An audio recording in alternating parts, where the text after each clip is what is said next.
Good day, everyone. We are here to report about community-based disaster risk reduction and management plan. I'm Wilson Batasinin. I'm Juan Denisua Alido.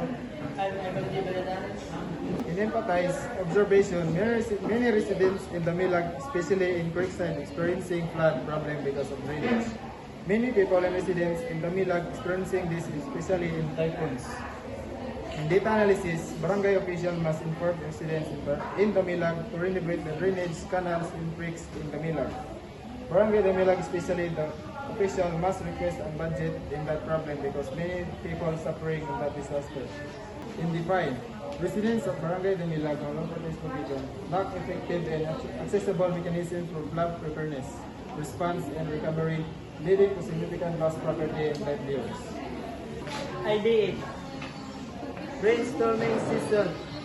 Conduct brainstorming season with community member, local government, official and relevant stakeholders. Encourage, cultivate solution that local knowledge and resource.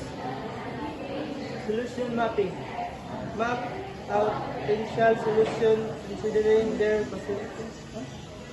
sustainable solution that address the most pressing need and build community. Technology integration. Explore the use of technology to enhance farming system, community-based water monitoring, improve communication during injuries, and facilitate fast flood recovery efforts. In prototype pilot projects, implement small-scale pilot project to test the feasibility and effectiveness of selected solutions.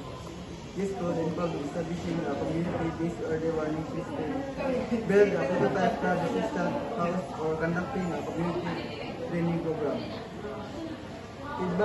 Feedback collection. Gather feedback from community members throughout the prototyping phase to identify areas for improvement and ensure the solutions are culturally appropriate and sustainable.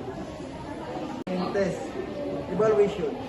Evaluate the effectiveness of the pilot project using quantitative and qualitative data. Assess the impact of community preparedness, response, and recovery.